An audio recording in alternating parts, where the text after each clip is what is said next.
individual sessions, so it's time for some kind of chat between the service leaders. And this topic is really, really very important. We have been hearing since yesterday. It is the discussion, the roadmap from reactive to proactive and the predictive service. And it will be moderated by none other than our chairperson of the day, Mr. Ramesh Raju. So requesting to please come on the stage and invite your fellow panel members. Thank you.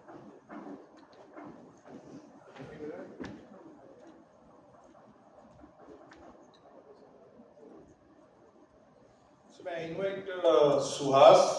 He is the Vice President Corporate Quality in CRM in Safari Industries. Welcome, Suhas. I welcome Vikas, our chairperson. He is head of service in Ingersoll. And again, Nitin. Nitin, please come. He is the Director of Field Service Operation, India and Territories, Variant Medical. Please welcome.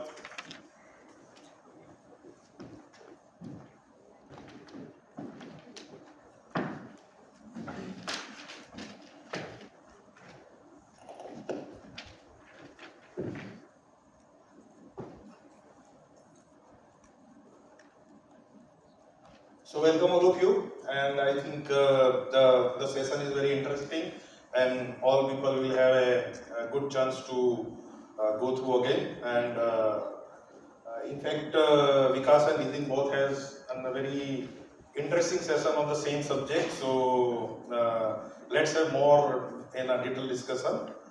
So we'll start with the Nitin. So Nitin, what are the key differences on how do we as a field service leader, different between reactive, proactive, and predictive service approaches? Yeah. Hello. Yeah, I just discussed about the same. But to elaborate it more, the reactive is where we have to fix the problem over there, and we come to know the problems from the customers. That this problem has been occurred at site, and the engineer has to visit and fix the problem. So this is the reactive one. In proactive, how to prevent the problem? That's the main objective. And for that, we carry out some PMIs at site, train customers to avoid or educate them what precautions they have to take over there. And so this is coming under, and even sometimes we have to remind them whether the antiviruses has been updated in their systems, and the cyber security kind of things they have taken into account and all those things. So making customer aware so that we can prevent any failures at site. So that comes under proactive. And in the predictive, by using all the IoTs, AI, ML, and even AR, VR, all the technology, how we can predict the failures in the future.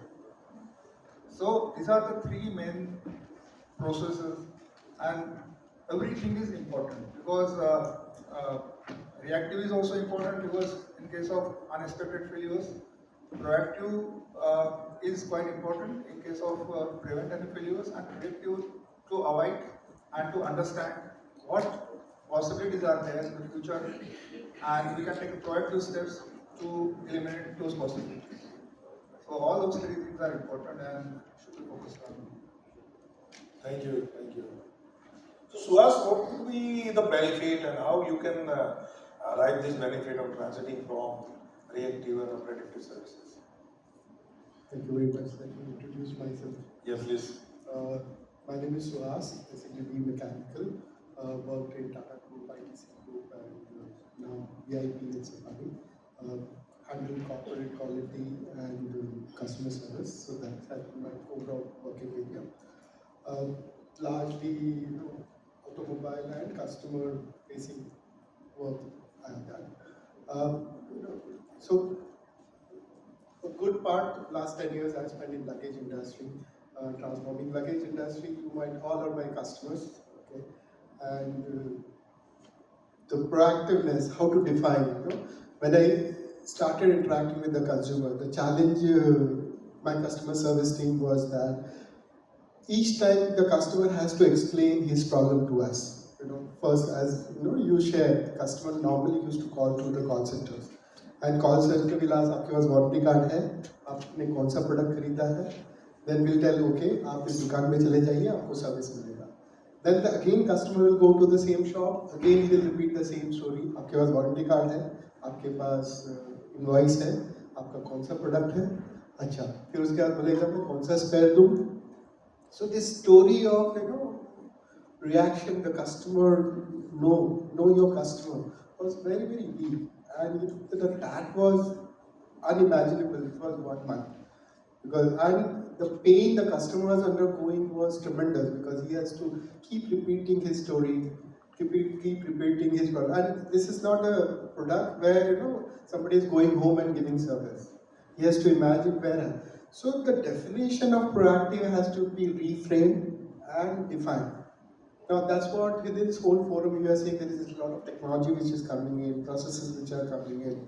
So we define that we need to form this reactive behavior to proactive behavior. So what is that proactive behavior? So proactive, we have to know our customer. We have to know what is his problem and make sure that his problem is getting communicated across all point of services that is going to interact. You know, for that, of course, we need a digital transformation and the resources which are connected in touch pointing the customer, they get those information to make their usual decisions. Like suppose, so we design a solution around that, create our internal CRM, and that CRM was capable enough to create the information, what customers information we need proactively, and that information is getting all transmitted to all point of sales. And those decisions were also getting transmitted to point of sale. For example, if we have decided the customer's product has to be replaced, that decision will go to warehouse, that decision will go to point of sale, and normally customer is informed, yes, your warranty is accepted, you can go to this shop and get your replacement picked up. By the time he reaches, the replacement is ready and his services and ticket is good. So the TAT, which was around 1 month, dropped down to just on average 4 to 5 days. And the communication experience completely changed for the consumer. Now it is more pleasant interaction because we are not discussing about what is consumer's problem. We are discussing about what is his consumer experience, the solution, you know, and you know it's a trust on the brand which is getting enhanced. That's a change from reactive to proactive we saw. So this is the just a tactical change or strategical change, how to be a proactive to the consumer. Once you are proactive, so you start writing down all the pointers, like you know your customers, know his problem, and communicate to right people with all the decision point with automation, so that whole process becomes seamless. So that's what proactive means to us. So, in fact, can you share one of the example we are going to use? It is an interesting case study. Yes. If any person has some breakage in the suitcase or Yes. something like a small crack, and how do you treat the customers? Can you explain the flow of how the workload is registered, how it is Okay. executed? So it will be more interesting for the group to So I think it's know about that. standard SOP. Okay, so this product, the first stage, what the biggest transformer in this industry, because this industry is very much unorganized, and then it has moved to organized. So lots of 3 players, Samsonite, VIP, Safari, they are the controlling the place. So first phase was like other technical products are very, very digital now. We can interact with them. And this consumer-driven industry has a lot of variety of product. Every model is different, you can feel it. So phase 1, I have to digitize the process, product itself, because there has to be some digital communication method which has to talk to CRM. So we created a QR code in each product, which will connect with our CRM. And as soon as sale happen, we encourage customer to register for the warranty. That's created a lot of data for us, and also know your customer data, so we know what model, which make, which year, all these details we used to get. So whenever customer docks into our system telling that he has a problem, we ask for QR code. So we know which model, which size, which color he is having. So his tickets is registered. He has to just tell me a picture.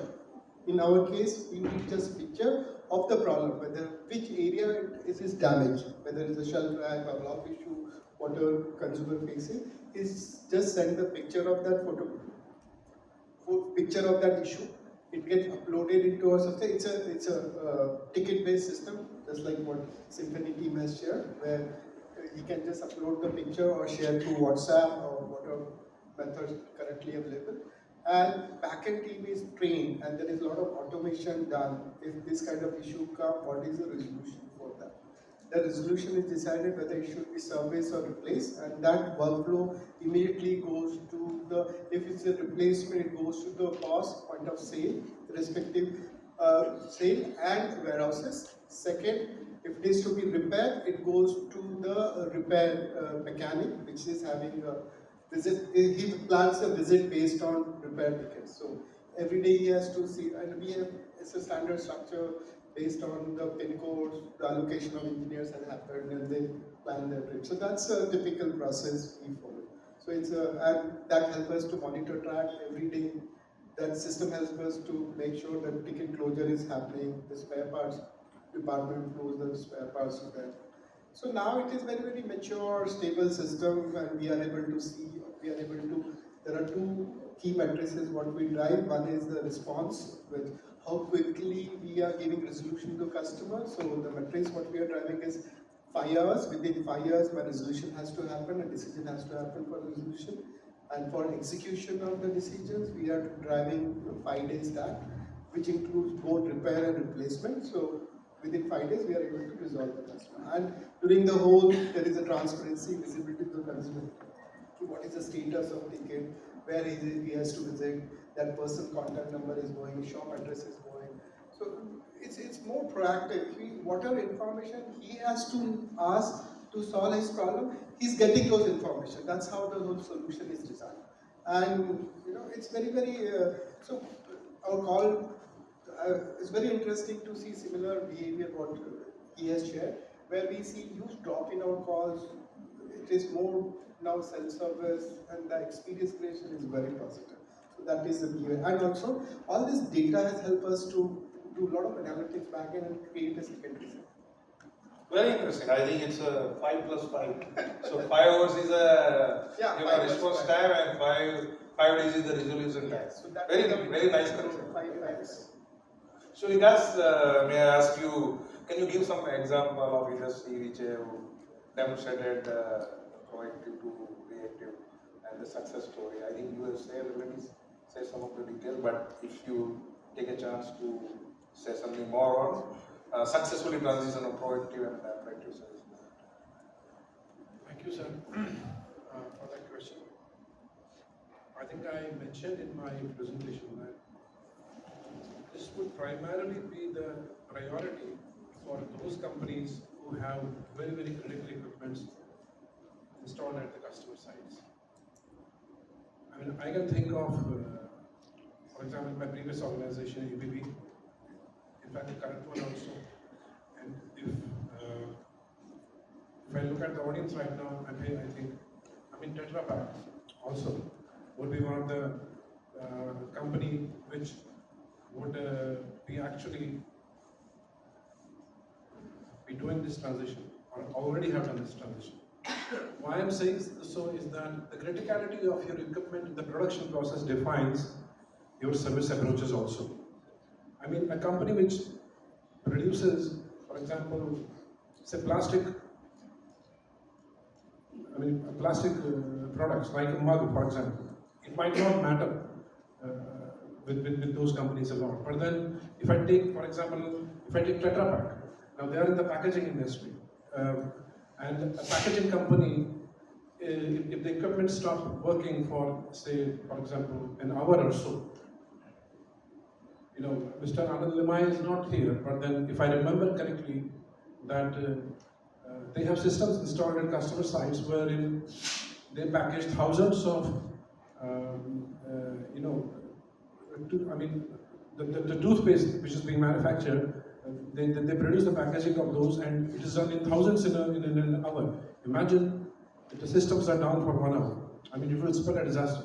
So I think those companies are very critical to this proactive and predictive approach, and have already transitioned to that because they know that their equipments, they cannot afford a downtime. This is, I think, critical in automotive sector, in pharmaceutical sector, in FMCG packaging sector for that matter, in aerospace as well, very critical. So these companies are also making sure that they put in every technology available on hand, first test that, validate that, and then debut it on field to make sure that it works for them. So I think if you are asking me for an example, there are so many. I mean, ABB, Tetra Pak, my own organization, I mean, a lot of companies. So Nitin, when we are going from this productive or reactive services, do you find any challenges within the organization, or like with custody of your company or other company, do you find any challenges faced by the organization? Yeah, thanks for this question. There are many challenges we have gone through. That's a learning curve for us. Basically, there are number of challenges. The first and the foremost challenge is the technology integration, because we are having large generation machines in acts with us. So they were not enabled with the new technology. So to connect them with the internet and remotely was quite challenging for us. So first of all, we have to install some additional add-ons on those machines. So, and it was a costly affair. So to get that machine connected with the Smart Connect. So that was the first technological challenge. So the technological integration and infrastructure, developing that, I think is one of the major challenge in building that predictive kind of infrastructure on our equipments. Second was the data management. We, in our organization, we call this as the Variant Intelligent Data Analytics. So, which we are capturing the logs from the machine, analyzing the patterns, and trying to build our solutions from that. So, that was the second thing. But for that, we require a specific skill set. So people should understand the patterns, and they should understand the data and all that. The specific skill set has to be developed. And then the third is the most important is the cultural and behavioral challenges within the organization, because the resources what we were having are accustomed to the traditional way of serving the customers. So they were not very keen to serve remotely to customers. I remember that in the initial phase when we were discussing about all those things, सभी लोग एक ही सुर में बोलते थे ये possible नहीं है. This is not possible. Remotely we cannot serve our customers because these customers are different. बाकी customers की तरह नहीं है. So the changing the mindset was most challenging actually in the beginning. And I remember that in our discussions I was asking them, आप बताओ मुझे कि कितने challenges है और कितने हमारी strength क्या है, हमारी weaknesses क्या है, हम क्यों नहीं कर सकते. So they were listing down the strength. The strength was coming 10, 12 and the challenges were 2, 3. But they were always thinking about the challenges, not about our strength. So slowly, it takes time to prepare their mindset. That's the behavior and the culture of the organization. To change that, that's another challenge. But slowly, we run this on, we try this with some hospitals as a pilot. We got a success over there. And people are really getting then confident, and then we started implementing that with other hospitals. So behavioral and cultural challenges is the one thing I think, and then the customer expectations. So need to understand the customer expectation, their mindset, because without their support, it's very difficult to implement all those things in the field. So the engagement with the customer is important, and to make them understand that how we are going to implement that. How we are going to, whatever our measures we are going to take over here, we are going to train your biomedical engineers, your staff, make them comfortable, and just you see the results within a month. If you really get some positive results out of this implementation, then we can continue. So these kind of discussions happened at the beginning. So customer engagement is important. That's one challenge. Unless and until we engage customers, we cannot implement those measures there. And the last, I think, is the regulatory compliance.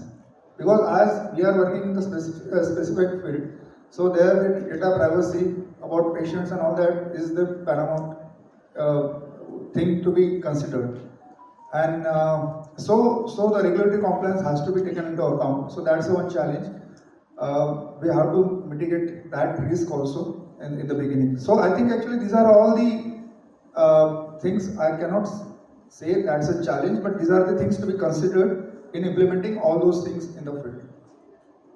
Yeah, very interesting. So I am in the consumer industry, and I also want to say something about one of the case study. So when I was in a DTNS, I have experience for 15 years. So we used to get almost a 3 lakhs call in a day. So just imagine about what sort of the call volume we were handling in the DTS industry. And DTS was in peak.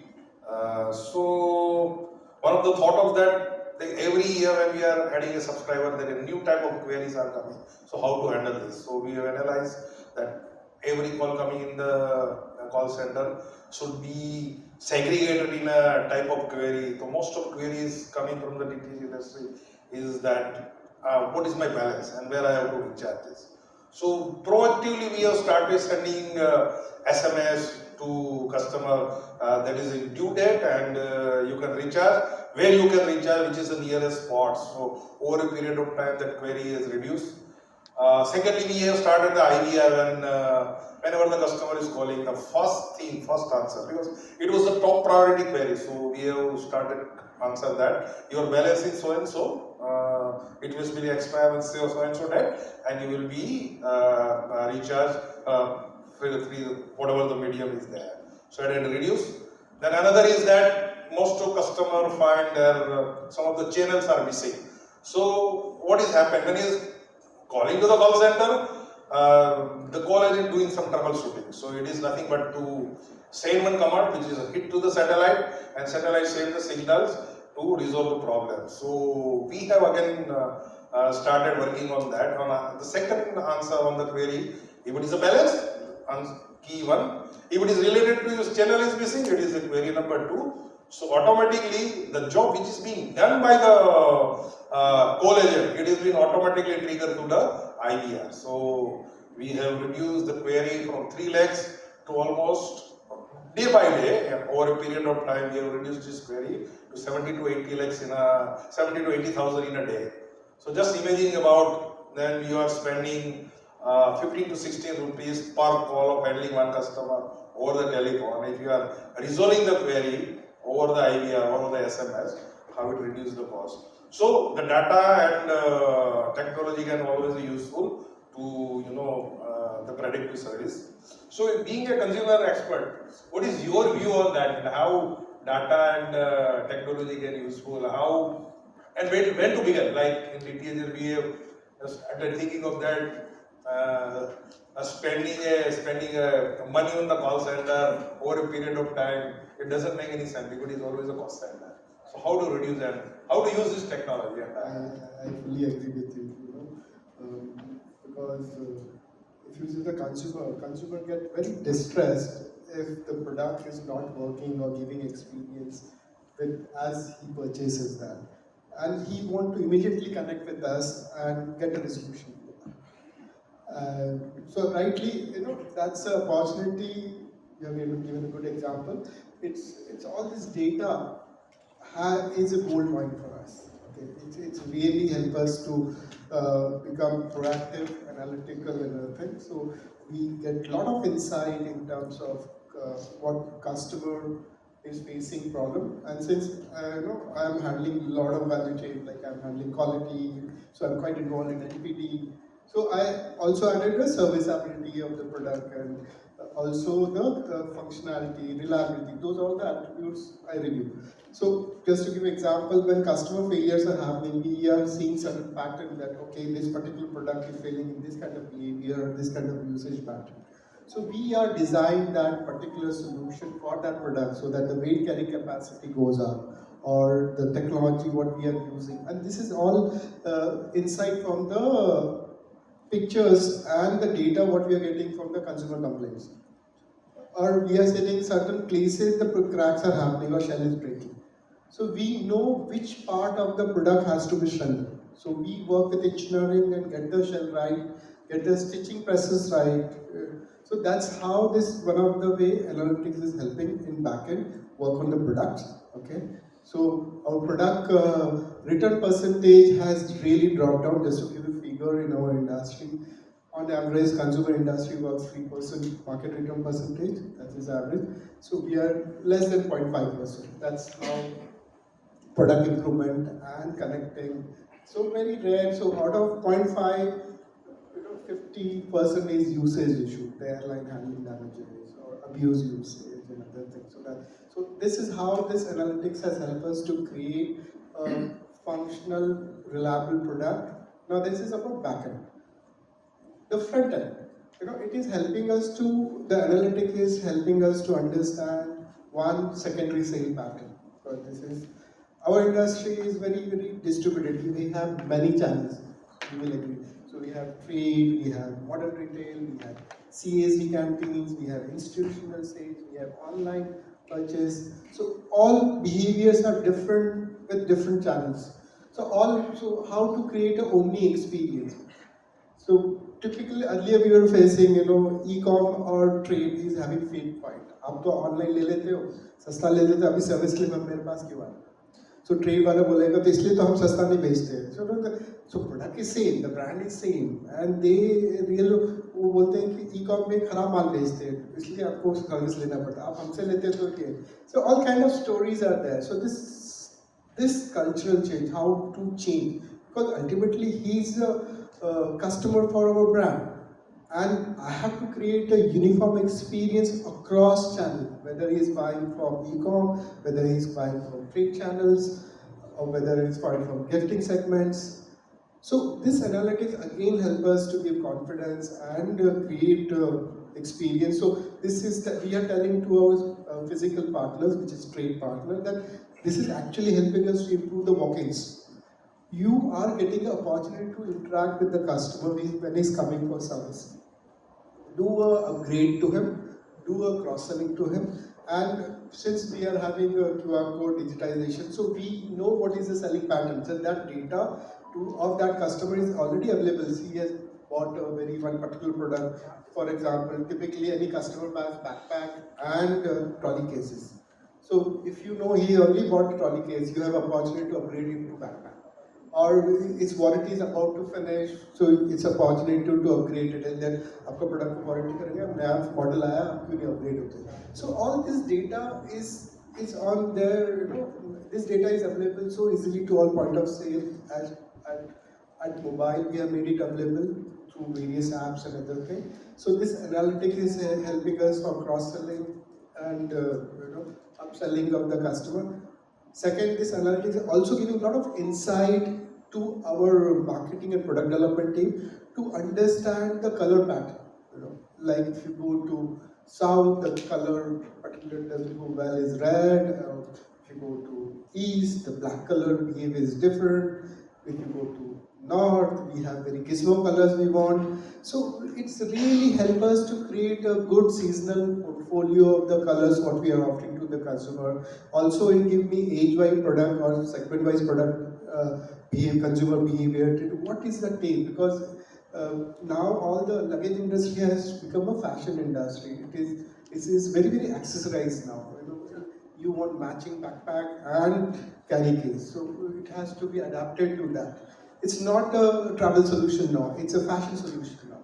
So we are able to really transform our product offering in the industry from traditional black and red to very, very stylish prints, very, very, functional pockets. That's how this all consumer data. So that's the reason now this has moved from a cost center to gold mine. We don't have to do very different research now. This is become very strong research database, very realistic, very sharp in terms of what product offering we can design. And we have seen our the core products are getting increased. The product which are giving the highest sale, the design of those products, or success of those products. We have introduced the metrics that when we design, what is the business we are going to earn from that product, and that metric has really improved when our product design, the solution creation integrated with this consumer insight data we are able to do, and our strike rate of those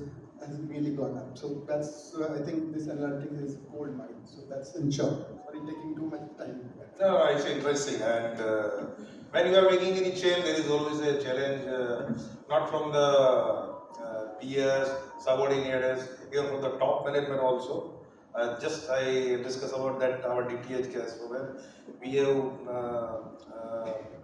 same the present day and same with our CEO. So his first reaction was that you are saving a lot of money, good, and you can go ahead. But later on, then some always sales people are there. जो कहीं से call कर दिया, अरे sir आपका को phone की कोई उठाता नहीं है, IVR पे जवाब देते, हमारा तो सेल कम हो गया, ऐसे क्रेजिज्म कहीं ना कहीं से आता है. So to tackle that resistance is very important. So the first reaction of CEO again after 3 or 4 months of starting this process that अरे हमको तो 30 सेकंड में फोन उठना चाहिए, आपको जो खर्चा करना है करो. So you will be in the back foot, but that is the time when if you come with the data or come with the analysis that what company has gained out of that. Like I said that the first instance, like that gentleman from the data steal is afraid of that. Stopping personal interaction always dangerous, but it's not like that. It's over a period of time. Customer is used to. आपको आपकी policy के हिसाब से customer को use to करना है. Over a period, it is a long process. So there is always a challenge. So I asked Vikas, so is there any? I just want to add a point. Yeah, please. What you said. See, the challenge what we faced was with this industry, the point of sales are not very educated. They don't want to adopt to the technology. So that challenge we face a lot, just to move them to the technology adaptation. Mobile, simple screen wala bhi use karte hain. So all the challenge with that. So like even I'm when I started this WhatsApp process, the CEO, he's from the IIT. I don't know to mention the name, but his first reaction was that how many people are using a smartphone? Then I saw that data that 83% people are using a WhatsApp in a day. So you need not to worry if you are going digital or we are starting all the process. Because earlier we are used to send SMS to customer on every transaction. क्या हो रहा है, कब हो रहा है, कैसे हो रहा है, but it is a cost. There is a cost involved in sending one SMS, and it is not sure 100% because SMS is being sent by the GSM operator once, twice, and three. 3 time वो भेजेंगे customer को, वो delivery नहीं होगा तो नहीं भेजेंगे, जबकि व्हाट्सएप का आपको 100% डिलीवरी होगा. So even the resolution is also coming from CEO. It is very difficult for you to diplomatically handle that situation. So I would like to know, because is there any case study or where you would like to discuss that any challenges from the peers or subordinates or CEO, and how to tackle this? How to tackle this? I think if you are proposing any investment, for example, you see, we have my previous boss used to say that first I believe in God and then I believe in data. So this is precisely what I also do. I mean, if you can substantiate some claim, or if you can unsubstantiate some claim with respect to data, there is no challenge to it. And if we have, the processes that I had to implement in my business, I didn't get a go ahead just like that from the manager. No, I had to prepare a business case. It took time. Then even after you present a business case, then you have these case studies. You have these scenarios when somebody creeps in at the last moment and says that as an agent, but then it takes time and ultimately it gets done, provided your data mining activity has been thorough, is correct, is reliable, is correct. data speaks. Data is the devil. And in fact, in my endeavor, for example, in this organization, to go from reactive to proactive and predictive services, and the challenges that I faced were similar. I mean, people were used to do work in the traditional way that they were doing it. It was not easy to change them. And there are some things where democracy doesn't work. Let's be honest. There are some things where democracy doesn't work. It is a top-down approach. It will be in some cases top-down approach, and as a leader, it depends. The culture that you create within your team, and then there are the KPIs. You keep track of the performance of the people.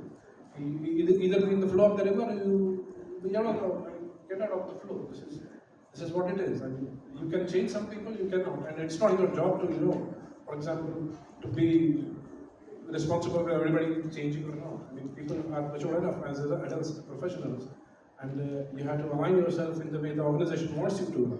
I mean, So thanks, because I think we have covered most of the point, and it is an interesting session. We still can carry on for next one and a half an hour, but we are short of time, so we'll have 5 minutes left for all the delegates. If you have any question to the panel or anyone, please go ahead.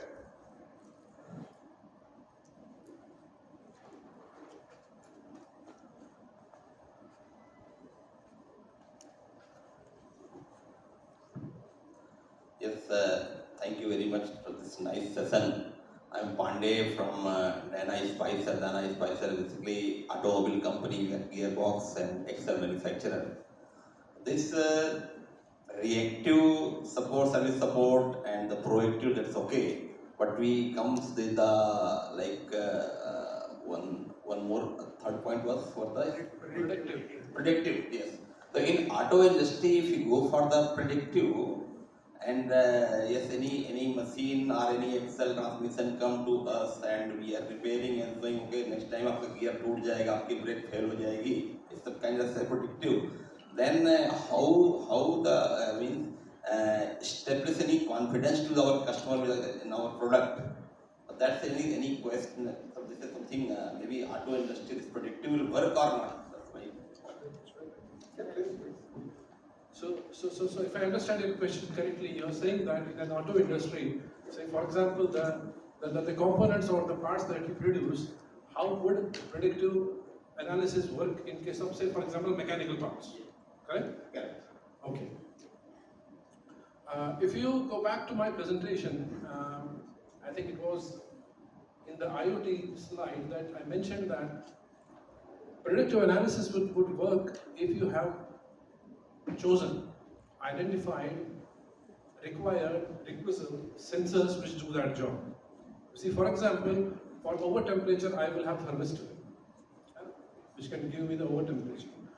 And if there is a load, for example, more than the specified limit coming on some part, then I have load sensors also, load cells also, which can do that job. Mechanical portion, for mechanical assemblies, it is very much possible, because in fact we are also doing this.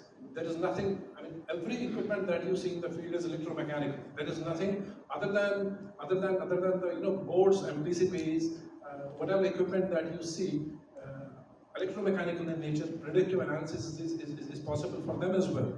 And we have these load sensors, thermistors, for example. Then those even those sensors which measure the shear strength, for example, of the components involved. Also, intelligent sensors. It is very much possible. They relay data back to the servers and do this. For example, the recent organization which has done is Casey Energy for their earth mover equipment. And we know the JCB, for example, or that matter, Casey Energy, how big they are. It's purely mechanical. There's everything mechanical from top to bottom. But then this predictive analysis is working for those cases as well. All you need is a proper solution and proper selection of sensors and other accessories. Yeah, thank you. Maybe Even one of the example is the aircraft engines. It's the same. So they have all the sensors employed over there, and they're using this predictive technology very profusely over there. Thank you. Any more question? So here I would like to add for gearbox predictive maintenance, oil analysis and vibration analysis can help. We have 1 minute, so I'll add further. If there is no question. Any question? Okay. So in fact, after the advent of IoT, IoT 4.0, this is actually, the fancy name is IoT. This is actually something which dates back to 2000, maybe. People were still using the same technology back then. But then they have made some advancements in the way the data mining is done. What we call now is the big data analysis. After the advent of IoT, there were specific instruments created or sensors created dedicatedly with the name of IoT sensors. These are those sensitive equipments which help us in tracking either a slight change in the mechanical domain of the engineering or for that matter in the electrical domain of the engineering. So everything is available there. All that you need is a solution what you want to deploy basically. And for that matter, what you want to measure, that's more important. So thanks Suhas, Nitin and Vikas. This was an interesting session. I hope you all like this over a period of time whenever there is free, we can connect. And over to you who would like to.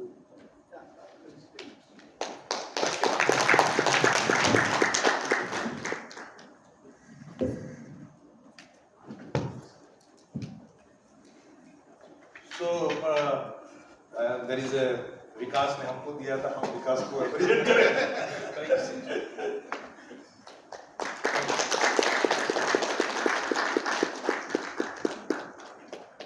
Thank you.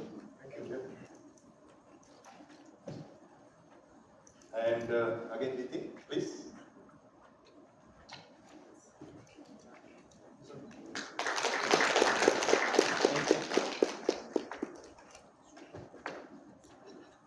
And Suhas, it was an interesting session. Thank you. Wonderful.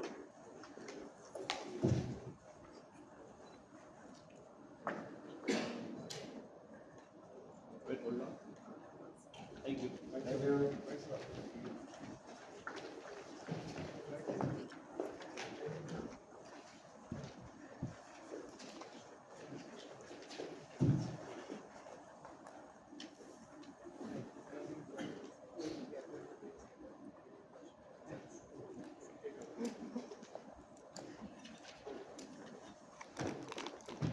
So the next session is with Sportway, and I invite Ravi.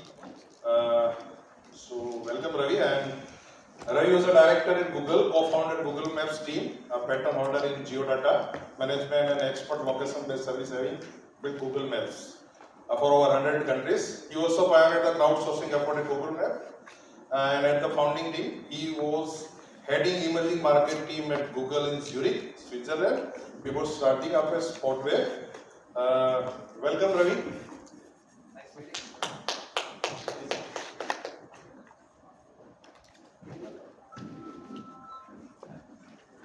Good afternoon, everyone. Able to hear me? Do you know that over 20% of your operational expenses in field services go into